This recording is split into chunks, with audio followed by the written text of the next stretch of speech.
All of us despise war. The bloodshed, the violence, the pain, the loss, the deaths, the carnage. I mean, who in their right mind would ever want war?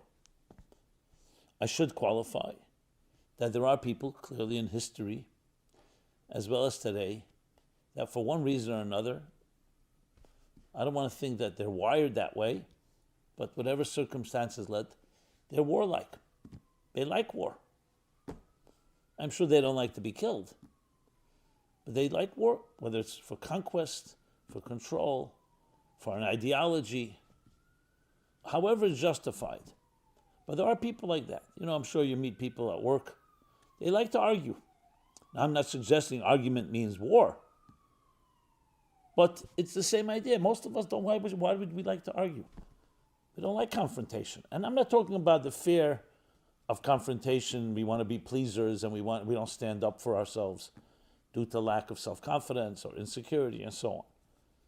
But in general, what's the need? Why? It's unpleasant. And if you can get by without compromising yourself in a peaceful way, whether it's through conversation or it's ignoring something in certain circumstances, that's the best. I would think that most decent people would prefer and opt for that approach.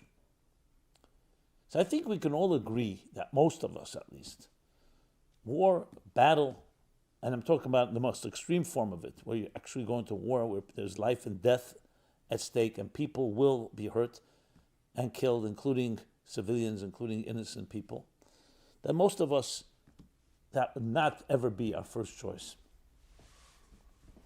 So then why do people go to war? Why do you find that decent people, civil people, people of morals and ethics will go to war? The only answer is because the other option is worse. And the classic example, of course, is self-defense. If you're attacked, your family is threatened, and it's pretty clear it's not an illusion, you will do whatever is possible if you're a responsible person to protect them. And you will shoot first before that person shoots. And if you don't, you're not being responsible. It's actually in the name of peace that you're doing it. In other words, it's imposed upon us. We wouldn't choose it, but when there's no choice, and everything and all other options have been exhausted, that's what you do. Which goes back to the very concept that this world has nefarious, toxic, aggressive and violent individuals or collectives that for whatever reason feel that they want to attack you. What did the Jewish people do to the Germans, to the Nazis? What did they do? Did they attack them? Did they do it? Did they abuse them? But in the irrationality and the obscene irrationality of anti-Semitism, you can justify anything. The Jews didn't even expect that what happened would happen. That's why they didn't protect themselves. That's why they didn't leave. And then they were mercilessly attacked.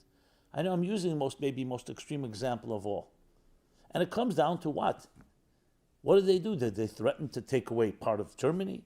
Did they want to secede? Did they want control of any particular economy? They break laws? So at that point, obviously the Jews did not have the option to go to war. They were the victims in a real way. They were isolated, demonized, completely marginalized, and ultimately taken away to concentration camps and murdered.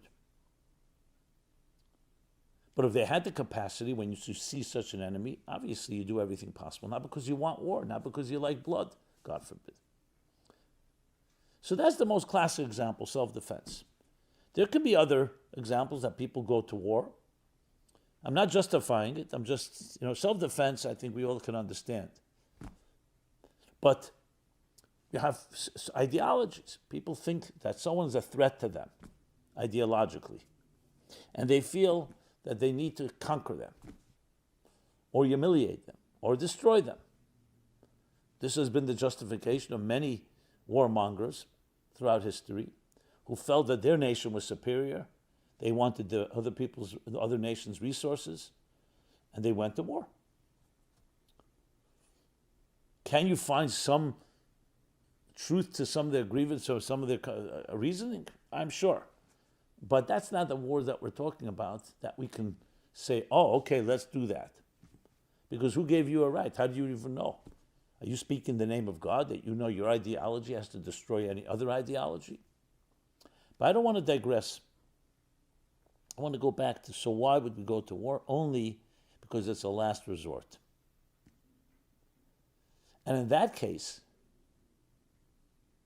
war becomes necessary, not optional. It's not like, oh, I have no choice, I'll do it. It becomes necessary because it's been proven that if you don't go to war, you will be hurt, you will be killed. So there's a very powerful concept. It originates in Talmudic literature, but it's cited especially in Hasidic thought, the mystical thought. It talks about negative forces. And the expression, I'll say it in Hebrew, then I'll translate. Shvirosan zuhi takanosan. Their destruction is their repair. There are things that when you destroy them, you actually repair them. The classic example is if an illness takes hold, God forbid, in a human body, and the illness is one that is threatening the life, the health of the person, so destroying it is actually repair. It's repairing the person, of course, and also even repairing this infection, because its purpose is to destroy. When you eliminate it, you're actually fulfilling even its objective. Let's talk it from a biological point of view, to build up stronger immunity, maybe to even use that disease and turn it around and turn it into antibiotic or homeopathy or anything that becomes a healing agent. So it's not just about destroying, the destruction is to repair. Obviously, you have to establish when that's the case. In some cases, repairing or building does not require destruction, but in some cases it does. When you raise a building with a Z, in order to build a better building in its place, someone comes and say, why are you destroying a building? They say, no, we're clearing up, and it's good. From here we'll sprout something much more powerful. So you would say, again, the expression, Seser amanas livnes, you're destroying in order to build. Or in other words, the destruction is the repair. Now that's only in a case where you've established that that's the only option. It's the last option. So the Kabbalists and mystics talk about good and evil in that context. That evil, like darkness, is only the absence of good. But it takes hold. When it takes hold, it can be extremely destructive. So it's rooted in a fundamental cosmic dissonance between the higher purpose of existence and existence itself, which ultimately can create, that duality can create divisiveness, and the dissonance that leads to disagreements, to conflicts, to discord, a diversity that will lead to division, to divisiveness, and ultimately war. So let's speak about it in biblical terms. Right in the beginning of the book of Genesis, we're told the creation of existence, the story of creation. The world was covered in darkness, it says, chaos, with the spirit of the divine hovering. Then comes the first statement, declaration. God says, let there be light. The first principle of life, you come into a dark world, bring light into the world. A confused world, a world that doesn't see clearly, illuminate it. Okay. All sounds good. As you illuminate it, then you can identify. And that clarity allows you to find the truth, to know what's right, what's wrong. But then comes day 2, and it says, God separated. He separated. He created the concept of separation. As we're taught, that initially there was a seamless unity, and especially light. Light shines, there's a unity. Even though there may be different objects in a room, but when you see the light, you know this is a chair, this is a table, these are the steps. So you know how to utilize and actualize the purpose of all these items. When it's dark, the confusion, and you may bump into something, you may use something for a purpose that, and a utility that's reserved for from other entity. But then day two, God separates between the higher and the lower, between the higher waters and the lower waters. Everything till then was covered in water, we're told. This separation is very fascinating. So the Medrash commentary on the verses explained this is the day where machlekes, conflict, was created. Because as soon as you have two entities, there's a separation. Even the separation is a good separation, but the potential of this diversity can create divisiveness. The goal, as we'll discuss, is coordination, is harmony. So it's interesting. On all the days of creation, we're told that God looked at the creation and said, it's good. Day two is lacking that statement. And the reason is because since the potential for conflict was created, you can't call it good. But then comes day three, the creation of vegetation. Vegetation is about perpetuity, where you plant something in the ground and it can grow and grow forever and ever. A tree, its seeds will create another tree. Vegetation. And now we're told the vegetation, day three, like number three, is a day of harmony, of coordination. One is singularity. Okay, there's no conflict, there's no diversity even. Day two, you have two entities. Think of it like two opinions. And day three, you have the reconciliation. You have the mediation between two things that may have different opinions. And that's the goal. And what happens on day three, we're told that God looked at existence and said, double good, not just good, a double good, double both quantitatively and qualitatively. Why? It's the good for day two because now we understand its purpose. And it's of course the good of day three, which is the harmony itself. So the harmony essentially brings goodness into conflict because we now understand why diversity was created in order to enrich existence. Again, in Kabbalistic terminology, mystical terminology, you have chesed, gvura, teferet. Chesed is the singular's love. Gvura is division. Division, good division, diversity, distinction. But you still have the potential that distinction can cause discord. Comes day three and coordinates and creates what is called in this language hiskalulus, interconnectivity. Look at the human body. We have close to 75 trillion cells. So many different systems. In a healthy body, they all work together. But when they don't, it can create tremendous chaos and havoc. Think of the musical notes in a musical composition. In the wrong order, it's just a noise. It's just noise. It's just annoying. In the right combination, music, beautiful music, piece of art. Beauty is harmony within diversity. Or shalom, which is peace. In Hebrew, shalom also means complete. Peace is not just the absence of war. Peace is a whole new entity. It's taking different forces and bringing them together and creating a synergy that's more than the sum of the parts. So then we go back to the idea where destruction is its repair. Because if it's a destructive force, an infection affecting the body, a human being or a group of people threatening, harming other people, not just threatening to harm, but actually harming. So for the good of the organism, last resort, you need to eliminate it. Not because we want to eliminate anything, not because we want destruction, but it's actually the only way to repair. And hence war becomes peace. War becomes the only way to peace. Now, of course, there's the option. If you can not destroy the infection, you can heal it. Or you can actually transform it into becoming an ally. Then by all means. That's why I say last resort.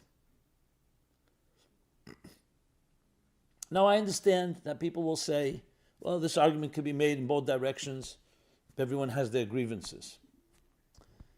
But I think when you sit down and you look at the details, you go back to the root, you can pretty much clarify, especially for people who have some intelligence, of what is right and what is wrong.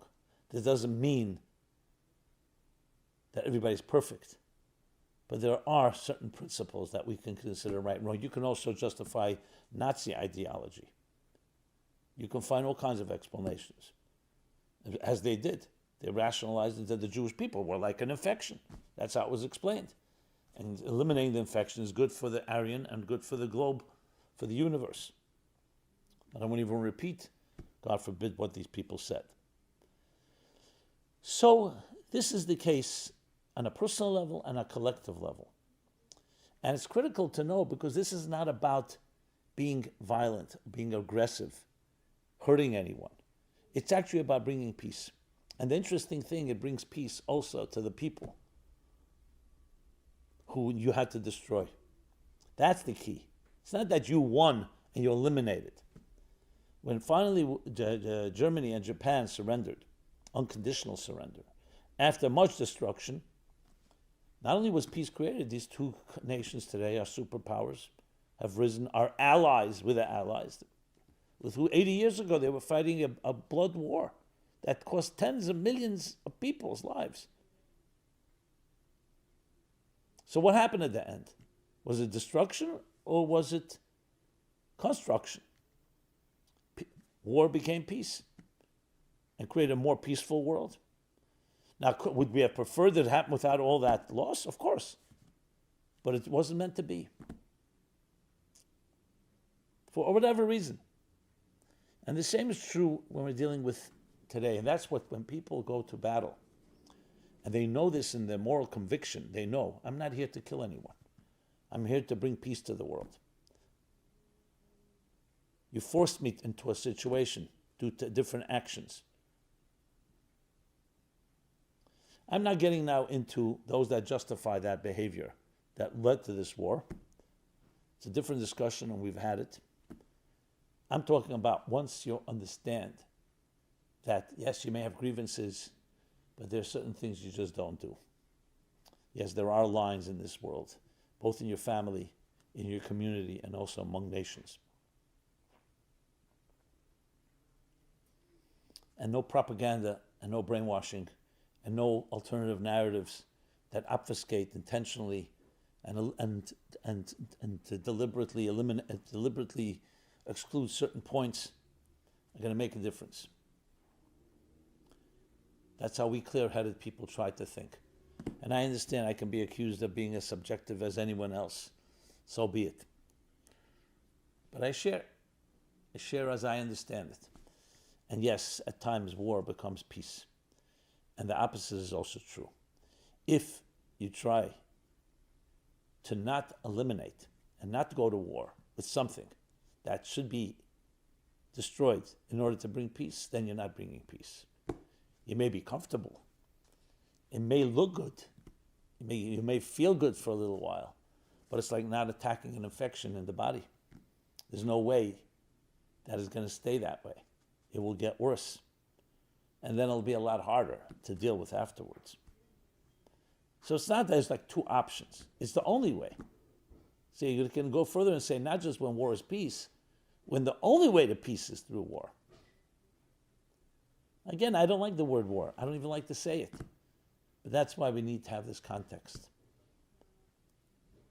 Now the objective is to make sure that whoever is engaged in the battle, and we're all in some way, some are engaged in physical battle, but there's also the spiritual side, and the psychological, and the emotional. All of us should have that moral. What are we fighting for? What do we stand for? Because if anything positive comes out of all of this, is that crystallized vision and clarity. What are the values? What are the things that we really are ready to fight for? And then we realize where we need to fight and where we need to build. Where the fighting, I should say, leads to building, and where the building leads to building. And you need both. That's how it is. You eliminate the elements that are causing destruction, you bring peace, and then you know what happens? other parts that element may have taken hostage, may have polluted, will also come to your assistance. Think again of the human body. God forbid someone has cancer, whether it's chemotherapy or radiation, or whatever it is that they intervene, you have to kill sometimes good cells with the bad cells. But that's only in order to nourish and empower the rest of the healthy cells to take over. That's the goal. The collateral damage is sad and inevitable. You try to minimize it. So what happens is that a destructive element takes control of the entire body, everything like a parasite. So a parasite will take control even of parts of the body and the organism that are not initially your enemy. So now it's all been turned against you. So essentially, when you eliminate it, you're not just eliminating it and turning it into an ally. The entire body is freed to be able to be free and to be your source of life and health. The 100 million Germans that the majority elected a minority called the Nazi Party, the National Socialist Party, I'm not going to say they were all Nazis and that they were all ready to massacre in the most brutal way men, women, and children as the Nazis did. But they did elect them. 2, they did not go to war with them. So you'll say they had no choice. They're under their control. But you know what? Fine. If you're under their control and you can't control it, you end up being part of the problem. Unless you all leave the country. So the many civilians lost, and many of them, I'm sure, fine people, were all part of that problem because the parasites took over. They took over the organism called Germany and then the surrounding nations. Besides many that were complicit directly or indirectly through silence, but also in other ways. Not everybody shot the Jew, but there are other ways that you can kill Jews and cooperate. So that became obvious. There was the only way. You could not get rid of the infection without dealing with the entire people. If you could, you try to eliminate the leaders, and hopefully the rest of the people will say, thank God, good riddance. We wish that would happen in Gaza and over history in general. So these are not easy decisions to be made, but at the heart and core of it comes down to there's a force that, however misguided, whatever justification, has become an infection, destructive. And then war is peace. Then eliminating a disease is the healthiest thing you can do. And we still cry. We still cry when you need to surgically remove it or eliminate in some other way, that we had to come to this point. Because our goal is not destruction, our goal is building.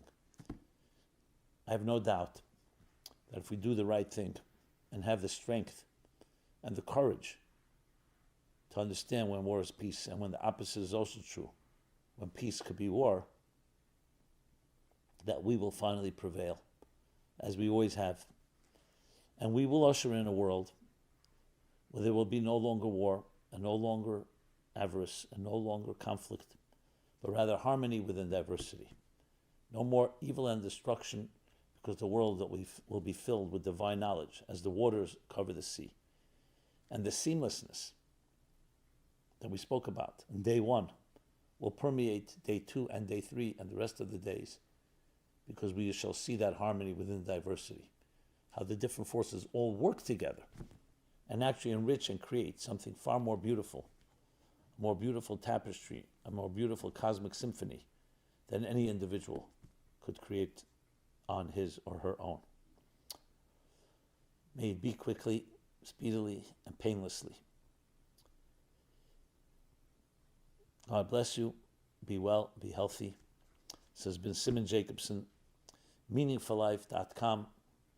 We have a special section that's continuously being updated with events fighting the spiritual war today, which is a historic wake-up call, as I've been speaking about. Please check it out. Subscribe to our growing YouTube channel. Share, comment. Love to hear your feedback, your thoughts, your comments, your suggestions. Be blessed and be well. Thank you. This program is brought to you by the Meaningful Life Center. Please help us continue our programs. Make even a small contribution at meaningfullife.com/donate.